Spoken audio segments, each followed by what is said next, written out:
Welcome to the Cleveland Orchestra's On a Personal Note, where every story has a soundtrack. In difficult situations or moments of sheer joy, music connects us with our humanity.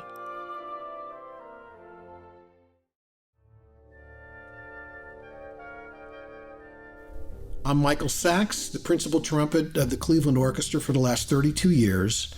And today I'm going to be talking about my relationship with Pierre Boulez, and specifically my relationship and experience playing the works of Igor Stravinsky with Mr. Boulez. When I was a kid, my mother, loved classical music and was really the person who exposed me to classical music. And one of the things she played for me, I think I was maybe about 12 or 13 years old, and she had the Cleveland Orchestra recording with Pierre Boulez doing Rite of Spring from 1970. And I remember thinking, what on earth is this?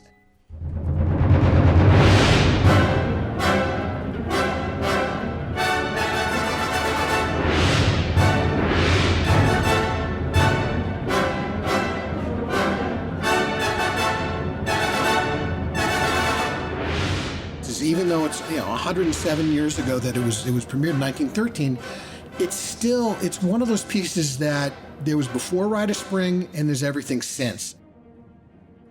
Stravinsky just took a totally different avenue, created just a completely new language. And I remember hearing that, and at first was puzzled by it, but then the more I heard it, the more the kind of rhythmical language and the very primal sense of the piece really came through, along with the fact that the recording and the quality of the orchestra and the playing was just spectacular. I mean, I was blown away by that.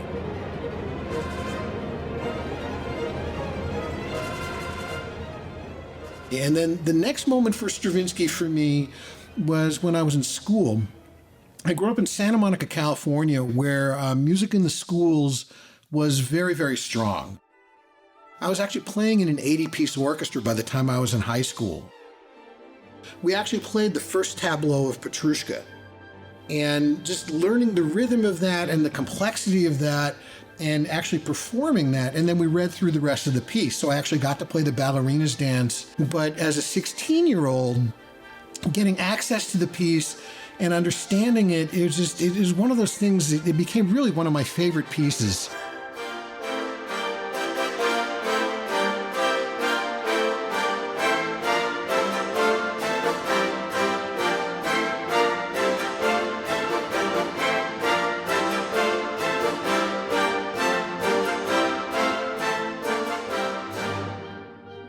Fast forward 10 years, and it's 1991, and Pierre Boulez, of course, had a long relationship with the Cleveland Orchestra.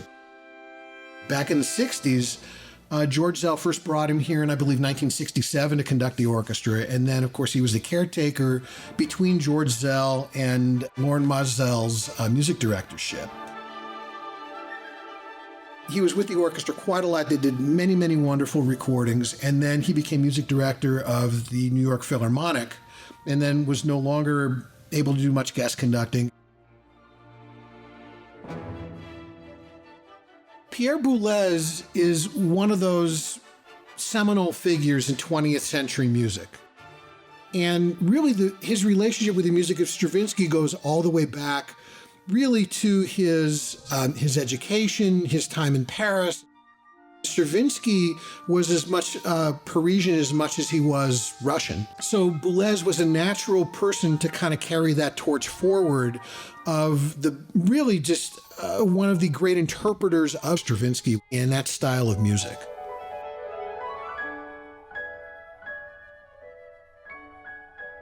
It's 1991. By that point, I was in my third year of the orchestra, and he was coming back. The first week we were going to play and record Petrushka, and then the second week we were going to play and perform the Rite of Spring. I thought, I have this giant part, this ballerina's dance, this big solo, and I thought, well, different conductors want different things from that, different tempos, different styles. Before we start the rehearsal, I'm going to go visit with Mr. Boulez, introduce myself, and ask him if he wants anything specific for this particular solo passage. Of course, I had heard many things about him when he was music director in New York, that he was very austere and all these things. I mean, he could not have been more kind, more warm, immediately friendly with me, said he'd heard a number of nice things about me already and some recordings we had done, which of course I was, I'm looking at him as like visiting Valhalla or something, one of the gods. I mean, this is somebody who is one of the great musicians on the planet and one of the great intellects. So I asked him about the solo in Petrushka, and he said, well, the 1911 version, the original version of Petrushka, is written for cornet, and he just writes, Stravinsky just wrote Allegro. For the 1947 version, where he changed it from 2 cornets, 2 trumpets to 3 trumpets, 1947 he writes Allegro, quarter note equals 116. But he said, but at 116, it sounds just a little fast. It gets a little too hectic. I said, you know what? We're going to take it about a smidge under, maybe about 112, maybe 110 per quarter note. At which point, it's going to give it the right kind. He didn't use his word, but I'll use it. The right kind of groove.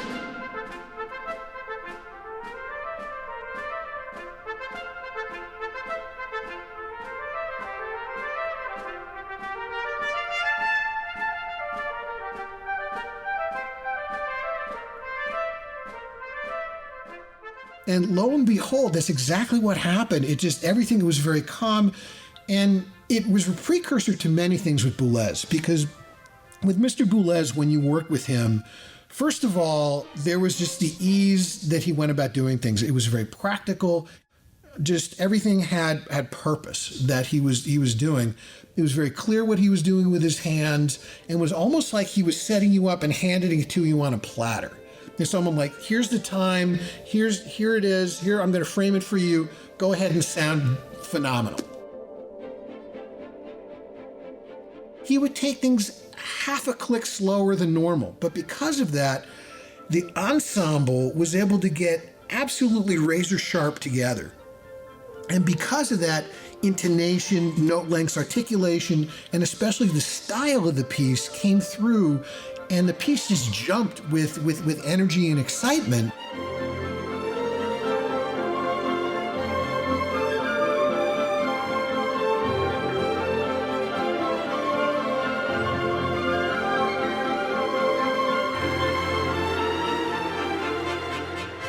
So that was the first week.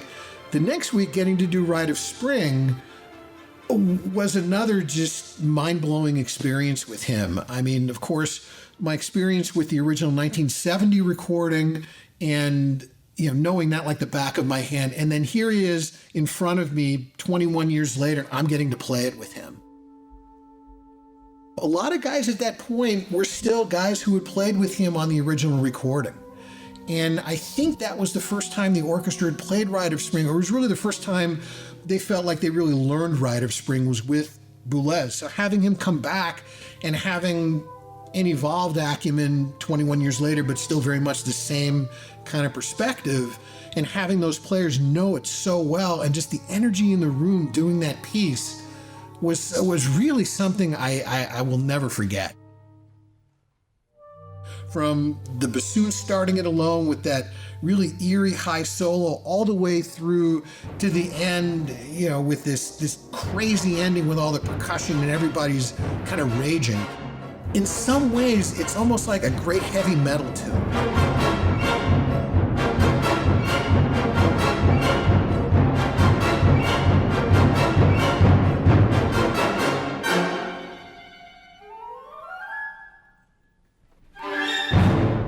Playing Rite of Spring and just the energy in the room and the audience and Boulez and everything, just those 2 weeks were just something extraordinary for me and something I will truly cherish the rest of my life.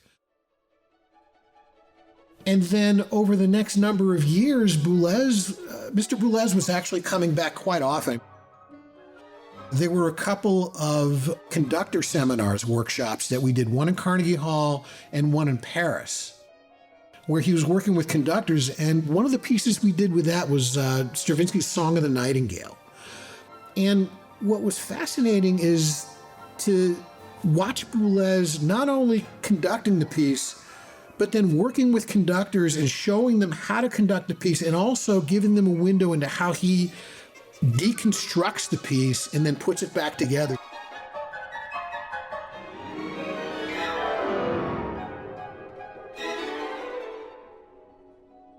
There's a lovely fisherman song that Stravinsky wrote into the ending of the piece that I used a special felt hat for it. It's one of these very lamenting, kind of longing, very transparent, ethereal kind of a moment in the piece.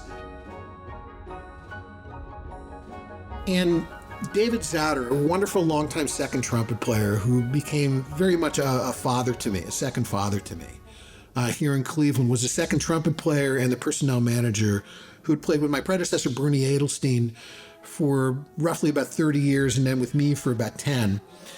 And Dave bequeathed me his very special felt hat that he used. And his felt hat is actually an old felt yarmulke from his uncle from the 30s that he had, that he cut a little piece off the top so that you can place it on top of the horn, and it's just the right distance from the bell, and it gets this really beautiful kind of a color and a cover to the sound.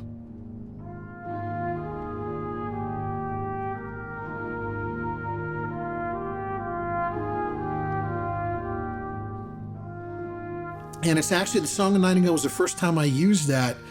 And then he bequeathed it to me after we were finished with Song of the Nightingale. And it was just one of those things, whenever I hear that fisherman's song, I always think of Dave was somebody who I dearly loved and had such respect for his integrity, his work ethic, his professionalism, his musicianship, his artistry. On every level, Dave was really, to me, the embodiment of the quintessential, really the greatest aspiration of what a Cleveland Orchestra member could be.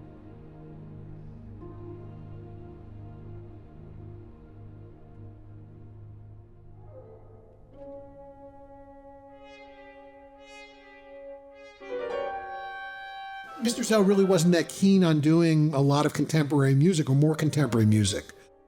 Bringing in somebody like Mr. Boulez to do the Stravinsky, the Messiaen, the Varese, things that were, very, very more avant-garde then, and of course became much more mainstream over time.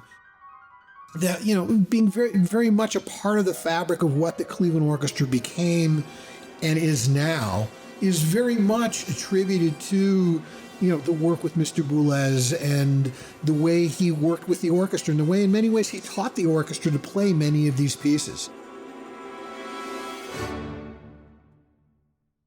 For now 32 years to be sitting in the principal trumpet chair in this orchestra, one of the great joys for me is to work with really some of the greatest soloists and conductors on the planet. We've got just incredible people in our ranks. All these wonderful young musicians who now inspire me and bring me the same kind of energy that I guess hopefully I had brought, the John Max and David Zauders and Al Kofskis and those guys. So in many ways, it's transferring that energy and keeping that continuum of this excellence that really is at the heart of what I think the Cleveland Orchestra is, and that kind of family environment and that sense that, we're all in this to really produce something special and really to honor the music in every way that we possibly can.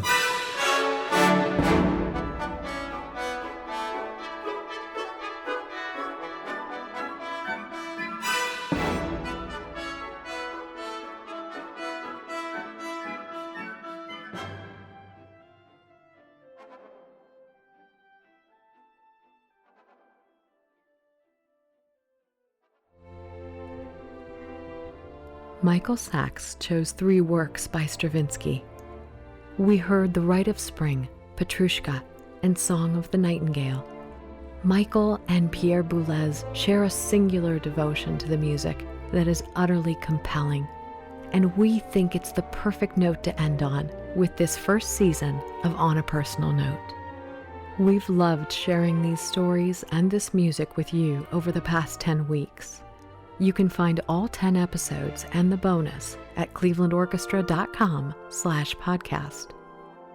If this series has become personal to you, please get in touch. We'd love to hear about it. And now, here it is, The Rite of Spring, Part 2, The Sacrifice, conducted by Pierre Boulez, and recorded in Severance Hall in 1991.